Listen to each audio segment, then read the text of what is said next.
Hi everybody. Hi everyone. Okay, so we are starting on a brand new series and it's called Wisdom. Okay, The Wisdom series. Yes, the Wisdom series. Okay, that's right. Okay, yes, it's the Wisdom series. Okay, and I'm really excited for this because truly I've been having tremendous encounters with the Lord and with the realm of the Spirit in very, very powerful ways in the last couple of really days building up to this, and in the last couple of months, the revelation that has been sort of there brewing. I've released parts of it here and there. Has really now come into a maturity, I believe, and that's the way it is. The revelation grows as we go. Okay, so get ready. I said to the coaches and the leaders, I said, if this revelation doesn't change your life, you know what? It's not worth me doing what I'm doing. Okay, it's a powerful, life-changing, life-transforming revelation. Okay, and keep watching the series. I can't condense it all into 40 minutes, 50 minutes, okay? So it would have to come out during a span of time. So this is just the beginning and the release of it, and then we start getting practical. Today is day 1, so today will mainly be like an introduction into the Wisdom series. Yeah. I'm really excited for it. As with everything that pours out of WOW, it's fresh, it's new, it's fresh bread. It's food to nourish you and to equip you for the present season. Okay, so I know a lot of people are like, what, new creation realities is finishing? How can it finish? Well, it's never over. This is also a new creation reality, so to speak. However, our focus and direction and examples and contexts will be broader in a sense, right? You'll get the gist as we go along. So if you haven't already hit that share button, don't forget to share. That's the digital seed that you sow into spreading this word around. Also the 5-day program, right? For all our 5-day program fans, or if you've never done the 5-day program before, it's a wonderful time to jump in, because for us who started in the early years, Yes. it was the 7-day program where we were on very strict fasts. I think I did, we had no water, it was pretty intense. It was life-changing, but it felt like a laborious task compared to what you guys enjoy today. So you're getting like even better results with less effort. Okay, so, and it gets more and more gracie as we go along. So this 5-day program is called Sync. Okay, and it's because it's taking the best of everything that we have learned so far from the previous 5-day programs, from the very first one where it all began, and bringing in the science, bringing in the journey, bringing in the impartation, the experiences that Kirby went through from 2012. Okay, I think for those wowers who were with us on that journey from that time, I recall we were in the warehouse project. That's right? Yeah. We were based in the warehouse project. I remember we were in another house like 2 houses ago. Yeah. We were, I don't know, trying all kinds of Olympic gymnastics on our physiologies. Yes. But it was really, really, really life-changing and putting that word that we believe to test. Right. And as a result, from that point onwards, we've been doing 5-day programs every single year. Special shout out to our dear friends Ron and Marilyn McCourt, who first hosted us in Florida to do the 5-day program in 2012 or 13, I think it was. And ever since then, we've been doing like 2 a year in the USA. We've been doing it here as often as we can for our Colombo crew.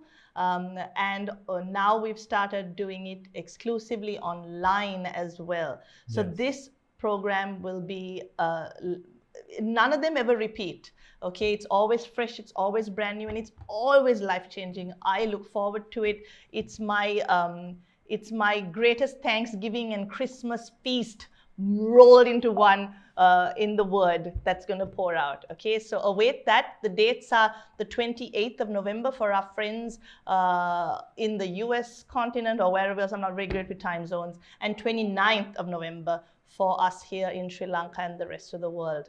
Okay, so don't forget, stay tuned. We'll be posting registration links and all very soon. Maybe end of this week, no team?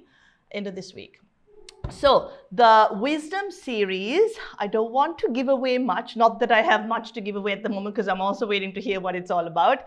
But all I can say is that to just give you a broad gist of WOW and the church and the word that pours out of this place, right? We've always had a real focus on the Spirit word to build us up. Right. And to give us our inheritance. We don't really focus a lot on this ministry, that ministry, or little focus groups, you know. I mean, we're there, we guide people, we have coach groups locally as well, and now abroad, all over the world. And we're there to guide people through, speak them through, and through community interaction and practicing and living out the word that we hear, the transformation that we experience, we then progress out of wherever we want to progress out of.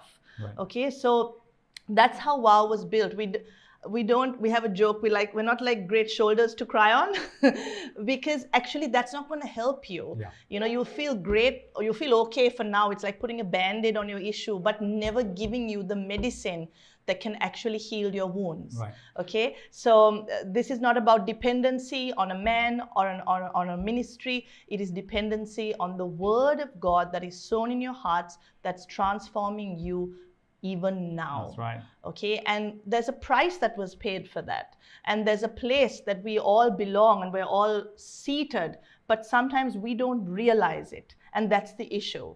And we have an idea of what God looks like. Okay, and it's kind of, we were talking today earlier on, where it's like the church is still in nursery, and we're still playing with little colored building blocks, right, like A, B, right, C. That looks pretty, doesn't it, Kirby? Yeah. You know, right, and we're very impressed with these little things and the foundations. But what are we supposed to do with the ABCs? We're supposed to now make sentences. Right. We're supposed to communicate. We're supposed to use language to transform lives and cities and nations. We're supposed to empower our words and create dialogue and narratives and communication. I mean, that's just an example, right? So we're still waiting for dad or mom to tuck us into our car seats, right, put our little seat belts on and take us on a journey. Oh, Father, take us where you will lead us this year. We're just so excited. And it's like we're helpless babies. Right. But dad is telling us, or mom is telling us, and the dogs are going crazy here. Our parents are telling us, right, listen, you no longer fit into that car seat. I'm sorry to break the news to you, but I've nourished you, I've trained you, I've fed you, I've given you this word, I've given you my son, I've given you blood, right, so to speak, as my dad would say, what do you want, blood? He's given us blood, right? And so now, what are you going to do? You need to leave those crutches behind. You need to know that you're no longer under guardians. That's right. Okay? You need to know that you have inherited everything. It's no longer in a trusteeship, right? You have got it. Now you need to know what to do with it. Come on. And so we need to, like, I think too often, and I'm in theological seminary at the moment, and the more I go into it and the more I'm learning, the more I hear these stories of these people who've come in really excited to learn more, to, you know, let's rock this theology, blah, blah, blah, and they leave losing their faith. Right. Why? Because scientific evidence has been brought forward, archaeological proof has been brought forward, history has been reinstated, different things have come to them and revealed different things, and suddenly their ideology, their pretty little picture of whatever Jesus looks like, and hey guys, excuse me, the dogs are like wagging their tails, and their pretty little picture of what God looks like, okay? And for many of us here, especially in these parts, he was a very white, blue-eyed, long-haired Jesus, okay? And so we're used to relating with this Jesus, and God forbid anyone should rob that image of Jesus from you, because that rocks your faith. Yeah. But the thing is that he never looked like that. Okay, and just to have a bit of fun, I put up an image of an Asian Jesus up a couple of years ago, and the people that had the problem with it was the Asians. Like, think about that for a moment. The Asians, like the white people, like, okay, that's it.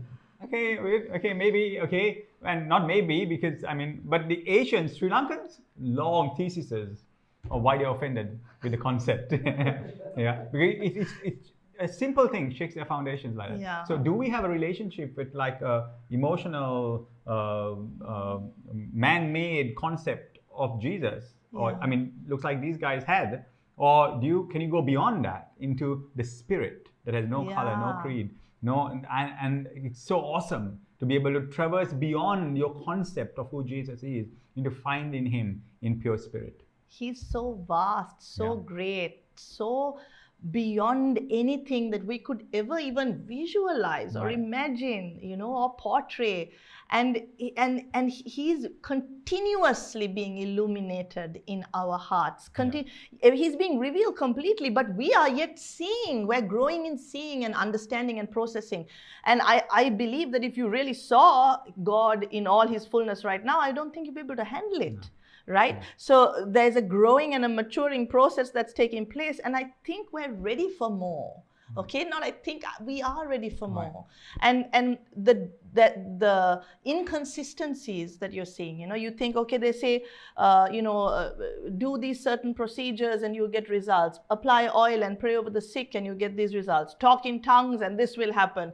Bind and loose these spirits and this will happen. And it's all just, it's like, people just do it as a dead work because, I remember once we were, some people, when you meet some of those religious crew, like they're like, okay, why don't you talk in tongues in front of me right now? Like as if I didn't speak in tongues in front of a spirit-filled man, that I'm somehow demon-possessed or something. Or confess that Jesus Christ came in the flesh. Like these are little testers to see whether you have a demon in you. And it's so... It's not even nursery. It's not even there. Okay, but that's what the state of the church is like. And we need to go beyond this. We need to shake the dust off. We need to progress. And that is what this continuous, that's what these series are about. That's what, it's a continuous fountain of revelation pouring out. We're not laying again the same thing for you. Okay, even if you're new and even if you've just joined and even if you're a baby Christian, so to speak, and you come in from a different faith, it doesn't matter. You can now enjoy the fullness of what is being poured out without having to do everything that we did for the last so many different years to come here. And that is the grace. The workers in the field, they got the same reward. Okay, although they were just in it for like a split fraction of the time that the others were in it for. So that's the inheritance laid out for all of us. And I'm excited. So don't listen with an old lens. Expect to have your mind changed radically. Don't. Yes, last night I heard when I say audible, like the voice of the Lord say, the wineskin is changing. And that was a very clear statement, and I really believe that what we are carrying and what you are sharing with us and partnering with us to bring to the world is changing the wineskin of the body of Christ, so that the body of Christ will be able to hold the truth and the glory, the kabod, the weight, their integrity of the structure is changing even right now. It's a different spirit that is required to move into a new promised land. It is. And we've got that. So anyway, I'm excited for you guys. I'm excited for ourselves. I'm excited for all that God is doing. Okay. And for this new series, the Wisdom series. So get ready, put your seatbelts on, switch those phones off, and get ready to soak deep and draw. He'll be back in just under a minute. Don't go anywhere. Share the message.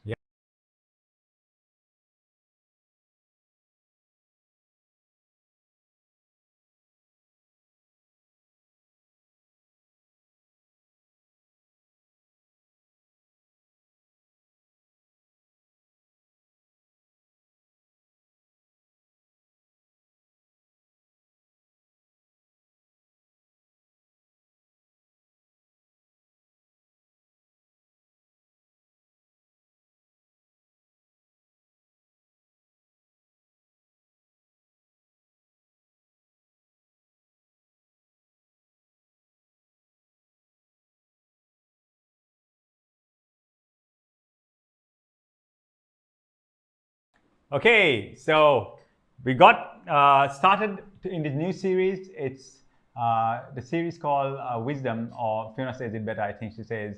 It's, what is it called? The Wisdom series. Okay, that's better, yeah. I think that's more eloquent. Okay, right, guys, this is going to be really interesting. We are looking at a perspective that is very foundational, and you'll realize that wisdom, when I say is foundational, I'm literally saying is foundational. The Bible says that when God created the world, before any other thing was created, that He created wisdom. That's there in the Bible. That means, and wisdom is spoken of as a female, a feminine figure. Really interesting.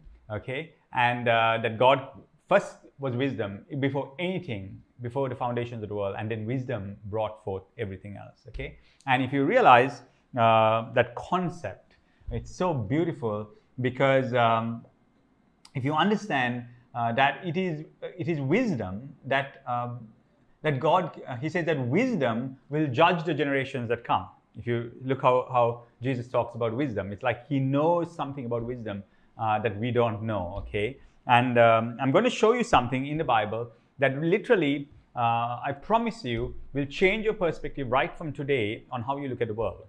Right now, it's going to happen. Okay. And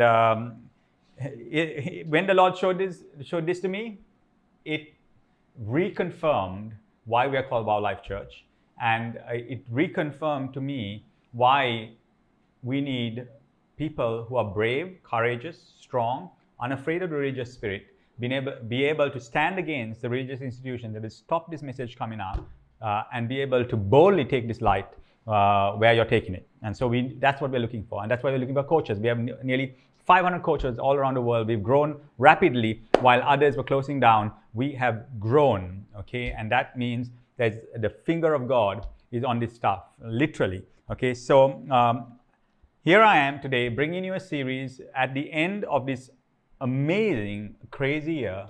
I'm bringing you a series that will give you closure of the last couple of years as well. Okay, so get ready. It's going to be awesome. Today is just a taster, and I'm just going to bring you into the understanding. So I'm praying as I teach this to you that there'll be a shift in your psyche, in your heart, in your spirit, and that you will see the world from these lenses. If you see the world from these lenses, and believe me, you have been set up. I've done series after series, from Vast Mind of Christ to, you name it, Emotional Alchemy, to Who is Satan, to every single series I've done will set you up to be able to see the world in this light. Okay, now let me tell you something. Okay, I'm going to show you, I'm going to read a Bible verse to you. I'm going to read 3 chapters to you. Okay, I know you might think that's long, but it's going to go very fast because you know these words. Okay, one verse from a chapter is Genesis chapter 1, and at the end of chapter 1, He's created everything, and He's on the 6th day. Okay, and I want you to, I've said this to you before, but I want you to see it in new light. Ask the Lord for the spirit of revelation that is coming right now. Okay, receive it right now. It comes as a download. Okay, now watch this. In verse 31, it says, "Then God saw everything that He had made, and indeed it was very good. And so the evening and the morning was the 6th day." Okay, just think about that. Okay, it says that He looked at everything He's created. I've been saying this, and now I hope it drops. Okay, He looked at everything He's created, and He said it was very good. Everything He's created, and He said it was very good. And then He says, and then He says, so the evening. He could have said it was very good and hasta la vista, it's done, let's move. No, He didn't say that. He said, because of that, the evening and the morning, the up and the down, the black and the white. You see, He brings the polarity in straight off. Everything is good, and it's created in the polarized manner. Okay, that means the plus and the minus, both were good. I just want you to see it there. That's right in the Bible, in Genesis, and you'll see the full aspect of Genesis right from Genesis 1 all the way to Genesis 6. You'll realize that He's separating the height from the depth, the sky from the sea, the earth from, you see He's separating and separating and separating and separating, and He's saying, I've given the sun to rule the day and the moon to rule the night. And He says there's night and there is day, and it's good. You see? And so people, Christians, are scared of the night. Yeah, have you noticed? It's the witching hours in the night. But unfortunately, that's because of their fear of the dark, and the way it has been presented to you throughout Pentecostal, Charismatic, Protestant Reformations, this Bible has been presented to you that you are supposed to eat only from the good. Eat from the good. Because if you eat from the good, something is going to happen. Without realizing the tree of the knowledge of good and evil was a tree that was presented to you right in the garden. And the Lord says, do not eat of the tree of the knowledge of good and evil. That means you're not supposed to eat of good or evil. Jesus was asked this question, good master, and he says, who is good? He asked the question. He doesn't take it.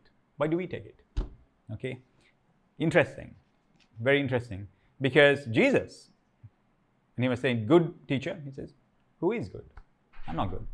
That's what he says. He literally says, God is good. I'm not going to take those things. I'm not come here to take those polarities of what you would consider is good and evil. Now, there's something really interesting in this concept of polarities, because you're not supposed to take this or that. You're supposed to be outside of it, being able to hold it. The ability of the believer is the ability to hold the polarities. And that's what logos means. And I'm going to explain logos to you once again. In the Greek understanding of logos, it was a very developed word. I mean, it says in the beginning was the logos. It was completely developed at that point of time. Okay, that means Plato, Socrates, Aristotle, they've already developed this concept. And so when John wrote, in the beginning was the logos, it was for the logos that was already developed to the Hellenistic Jews that he's saying in the beginning was the logos. Okay, that logos means simply this, and this is how they developed it. They give stories. One of the stories, I've said it sometime before, is the logos means the revelation, the mind, the nous, the logos. Okay, and the logos is a charioteer, and he's having two horses, one black and one white, one morning and one evening. You see, it's the first day. The whole ecosystem, okay, is held with two horses, one in run into either side. Either right, one minus, one plus, okay, one up, one down.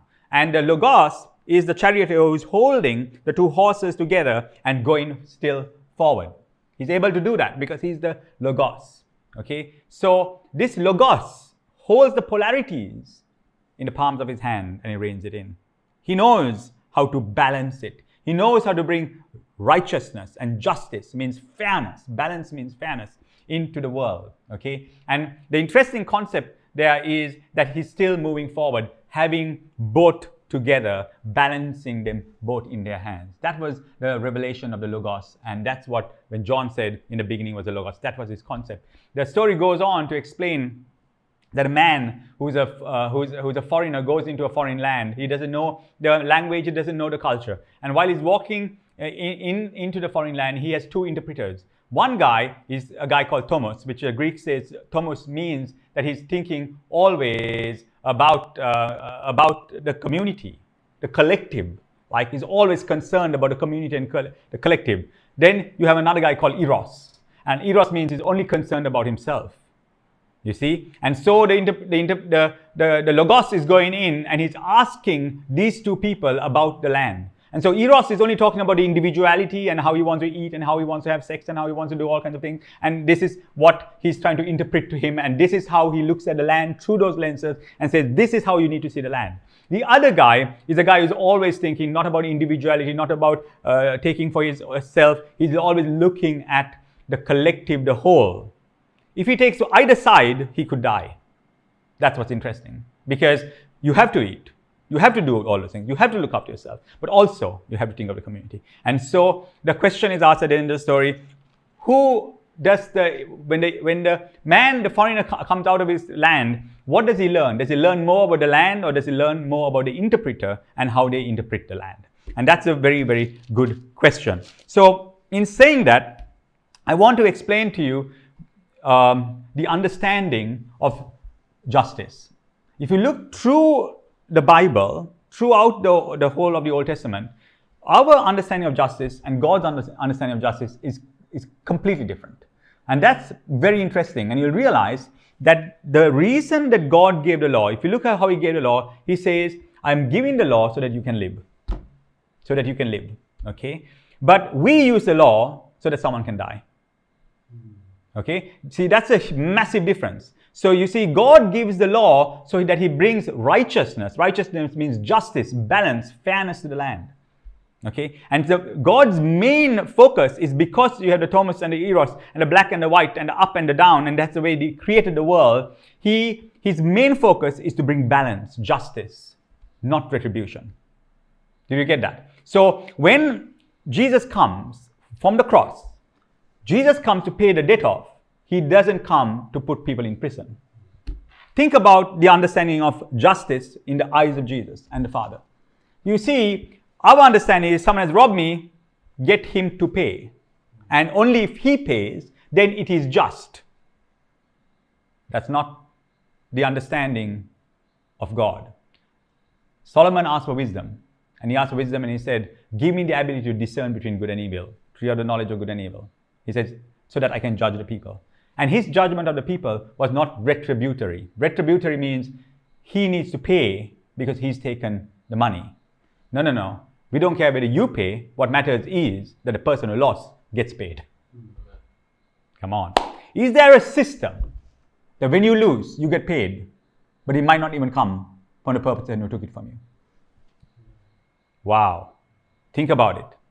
Is there a system in the world of balance and of justice that if you take from here, that on the other side, something's going to come? When it reduces here, that on this side, that it's going to increase. When it increases on this side, it's going to reduce on that side. Is there a system of natural balance that God has encrypted the world with? Is the question that you need to ask.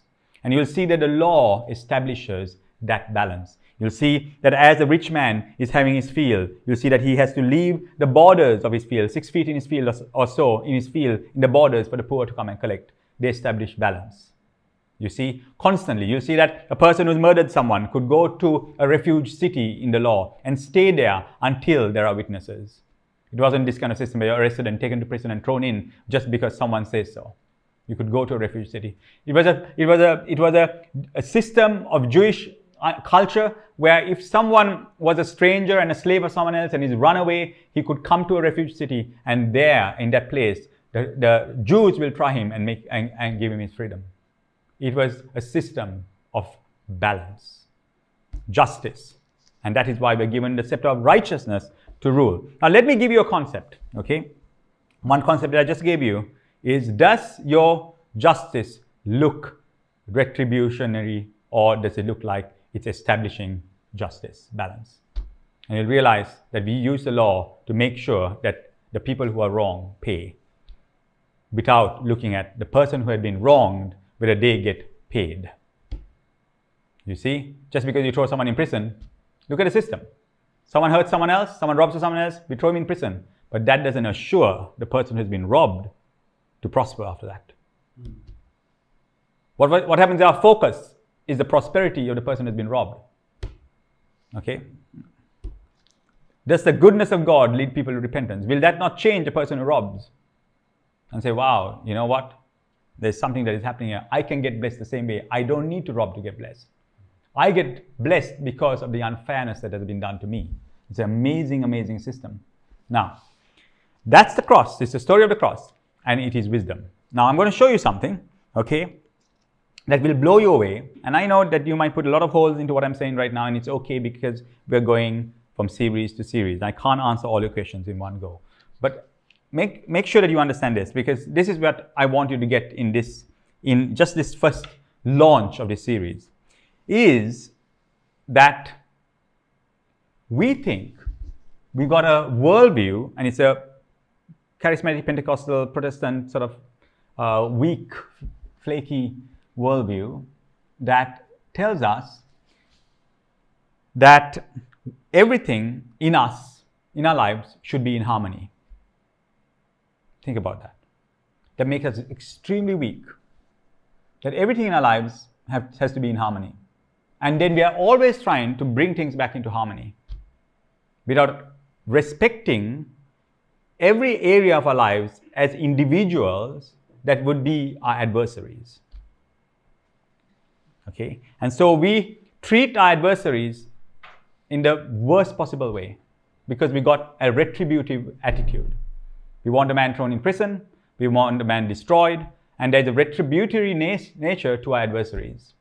When God's understanding, and we'll go deeply into this as we go on, God's understanding of the adversary is, even as you get married, He gives you, for your growth, He gives you the adversary. And now, that word adversary is constantly used because He understands that the plus needs a minus and the minus needs a plus. Because the evening and the morning was the first day. The whole ecosystem survives on this. Very, very interesting. And I'm going to now show you scientifically that though you think, I'm going to read it to you because I'm not a scientist, I'm going to read it to you from the web, that we think that our body is in harmony. Now this is deep, and I want you to get it, okay? And we think that, oh, we're living. And we focus a lot on, I am living, I am living, I am living. Instead of focusing on, because trust me, these revelations, I'm a guy who preaches immortality and long life, okay? These are the revelations that will take you to long life. I know a lot of people preaching immortality. I've studied it so much that I need to make sure that this thing works and it's not something that we are trying to grab hold of, okay? It has to come on us. My take, my submission to you on the first thing, everyone I know who pushed hard for immortality died very early. And I'm just saying this, and I've asked the question why. And I'm about to tell you why that might be so. Okay? Because we must understand that life and death, black and white, right and wrong, both working together gives you the Zoe life. Not the life that you're living, what we call life. There's something called the Zoe life. The Zoe life is the life that sees the whole system and embraces the whole system. It's a wonderful concept because we think our body is in harmony and that we are living. We don't identify with the thousands of cells that are dying every single day. And that itself shows you how biased we are. We don't say that death is working in us. We say that life is working in us. Paul says, but death is working in me. And life is working in you. You see, we embrace the life because we've got a skewed understanding of what it is. We're only eating from good, the tree of the knowledge of good and evil. We're not supposed to eat from good or evil. We're supposed to take a step from it and watch the two. Okay? And then you have ownership of both good and evil. God gives you the keys to death. Jesus comes and gives you the keys to death. Why? Because you're supposed to open the door. Or he would say, I took the keys of death and threw it away. No, for you to live, you need to understand death. And first you need to understand that there is death happening to you every single day. That means that you're in your body itself, in the same body that you have, and you can touch your body now for you to understand, okay, your cells, your organs are dying and resurrecting, dying and resurrecting, dying and resurrecting. Just think about that for a moment. Morning and evening, left and right, minus and plus, night and day. Every single day, your body, your cells are dying. I'm going to read it to you here. This is from discovery.com. Red blood cells, meanwhile, last, okay, here we are. But not every cell's lifespan is the same. For example, the cells that lie in your stomach can renew as fast as every 2 days, since they are often in contact with digestive acid. Cells that make up your skin are replaced every 2 or 3 weeks as the main protection against the environment. Your skin needs to be in top shape.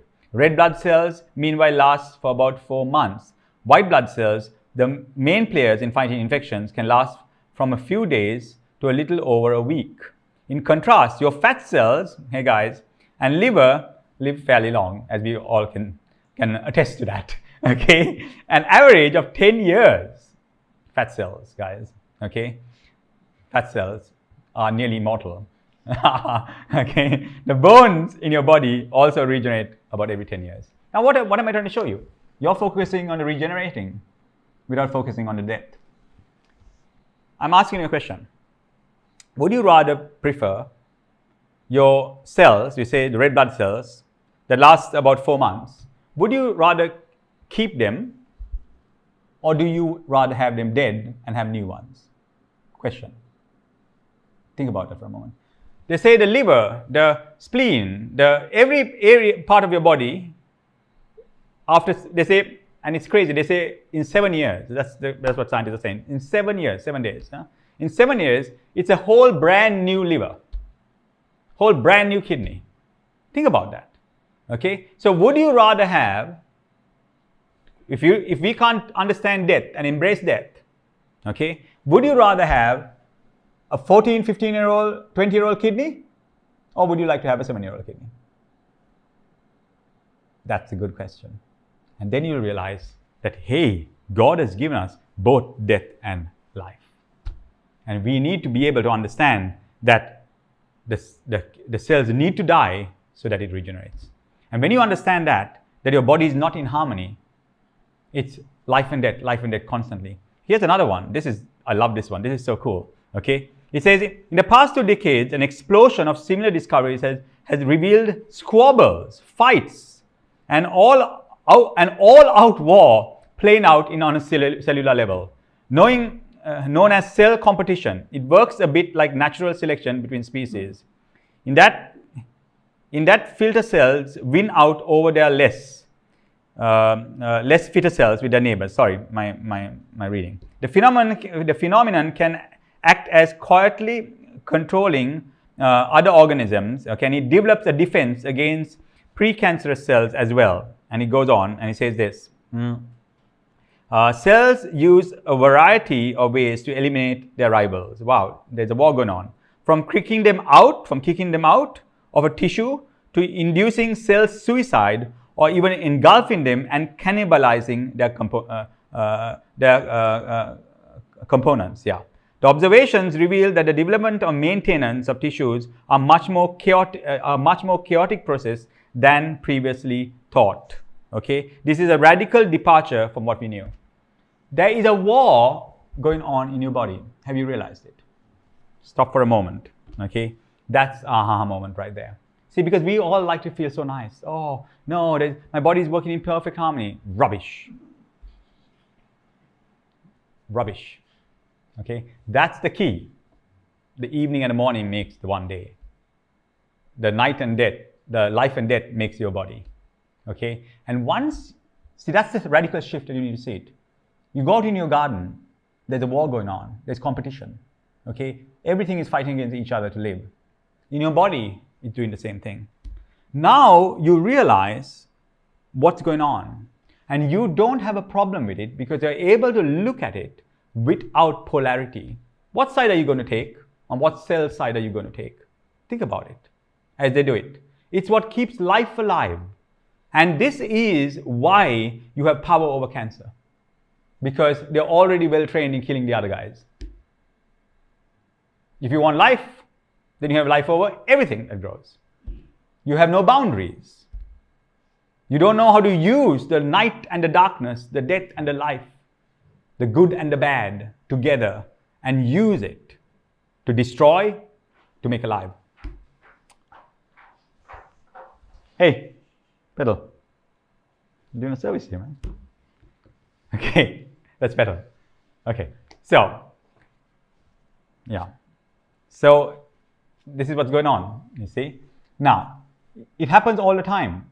I used to go to Sweden those days to do a hunt of moose, because I was invited because they had a culling atmosphere, a culling season to hunt moose, because the culling of the moose helped actually the sustainability of the moose. Think about that. How many ants do you want around? How many flies do you want around? Don't you wish some of those mosquitoes die? Okay, so what are you playing with then? You're playing with death. You're using death. You're capable of death.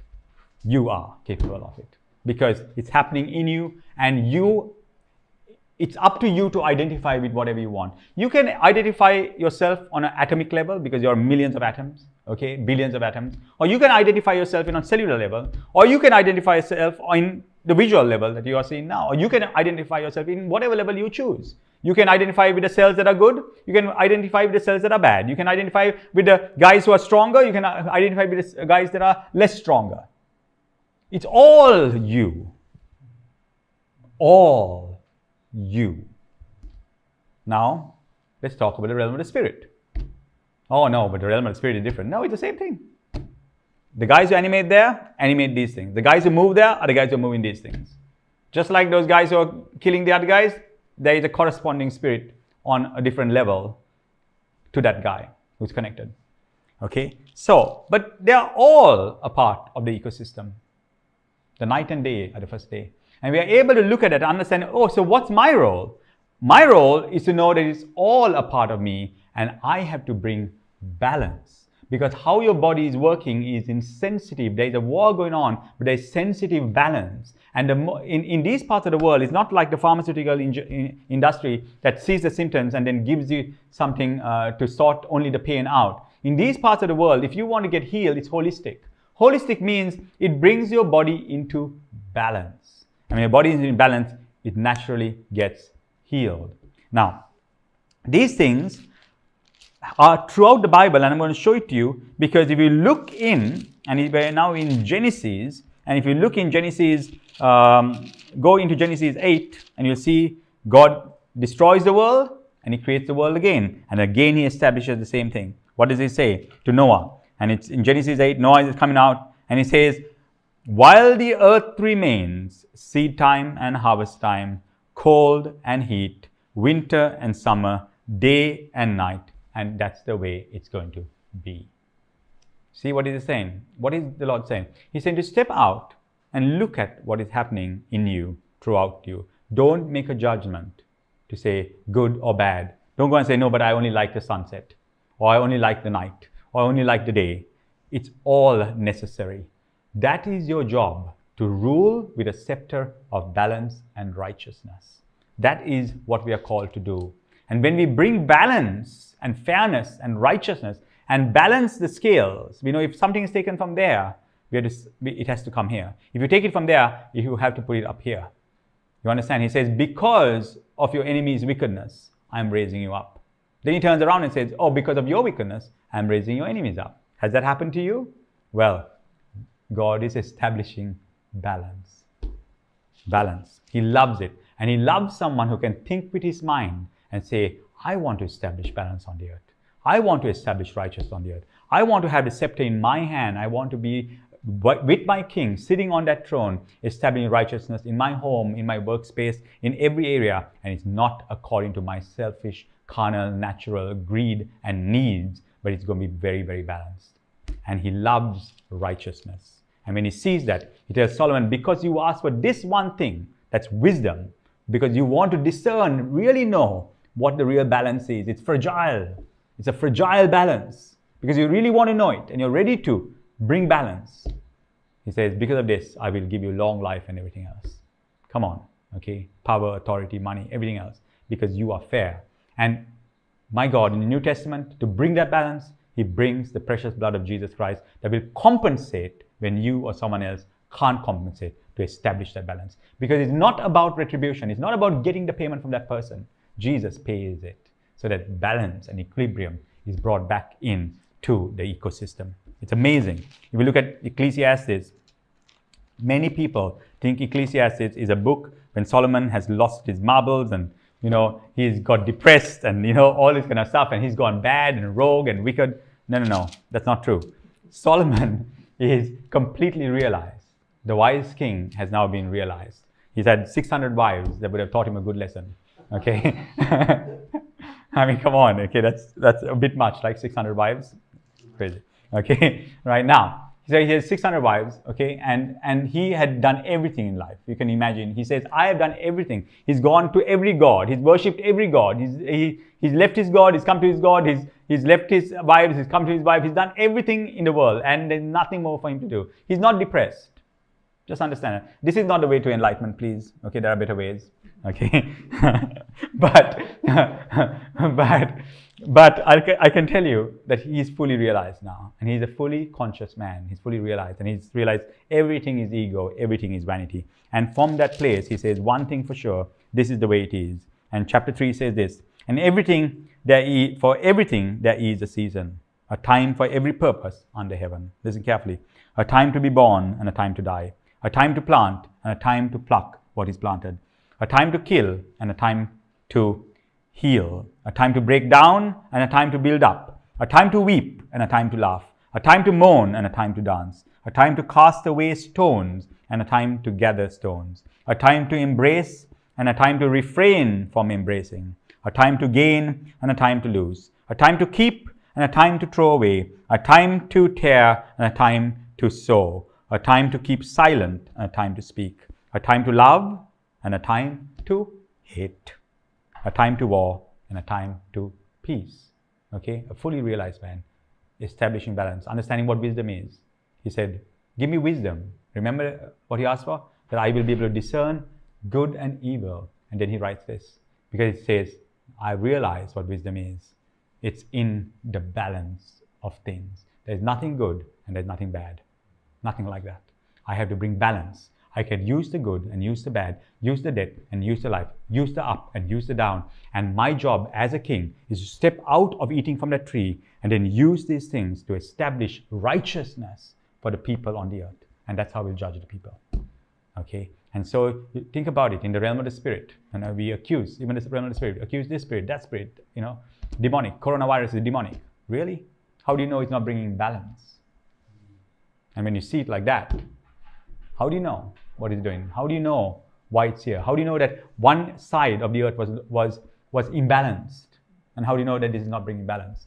How do you know that when the tsunami hits a certain area, how do you know if one side of the earth was imbalanced? Nothing to do with wickedness or sin or anything like that, but just imbalance. And so the sea needs to restrain itself and not restrain itself and move, or the wind needs to move in a different way. How do you know that every sickness, disease that comes is because there's an imbalance? And if you set the balance psychologically, spiritually, and on the earth, in the natural, there will be harmony, but not in the way you think. Shalom peace is not peace to still the chaos. Shalom peace makes the plus and the minus and everything work together. It doesn't make the plus the minus and the minus plus. It makes all things work together. That's a completely different thing. It doesn't convert the minus to be the plus and the plus to be the minus. It doesn't convert the black to be the white and the white to be the black. It doesn't convert anything to be something else. It keeps things in the identity, and then it makes all things work coherently together. Fairness and righteousness, establishing that was the important thing. And then he goes on, what profit has a worker from that in which he labors? I have seen God-given tasks with which the sons of men are occupied with. And I like this one. He has made everything beautiful in its time. Wow. That blows me away. Look what he says. He says there's a time to live, there's a time to die. There's a time to love, there's a time to hate. There's a time, listen carefully, for war, and there's a time to peace. Solomon's words, realize. And he says, he has made all things beautiful in his time. To hate, to war. He said, when it's its time, it's beautiful. Okay? And then he says something that is connected with long life. Listen carefully. And then he says it like this. This is what he says. He has made all things, everything beautiful in its time. Also, he has put eternity into their hearts. Wow. Do you see that? So literally saying, man, eternity is in our hearts because we want to live. But if we want to live, we need to understand that these things, we can't polarize right, wrong, good, bad. We need to move away from that. Jesus prays a prayer and he says, Father, give me the glory I had before you, before the foundation of the world. Wisdom was there first. And then from there, he creates everything else. He creates everything else. Wisdom was there first. And then the polarities came. Okay? And the polarities make the world. You're not supposed to jump onto good or bad or jump into the polarities, into the angels or the demons. That's not your business. Okay? You stay as a son outside of that in the Zoe life and watch the whole thing. Because you're not supposed to take sides or any side. You're supposed to use every single entity for balance. To bring balance onto the earth and righteousness onto the earth is your job. And that's the throne that God has given you. I think we've done well. This is wisdom, guys. We are talking about the wisdom series, and it's going to really set a worldview that will be life-changing. Bless you, and I'll see you on Sunday.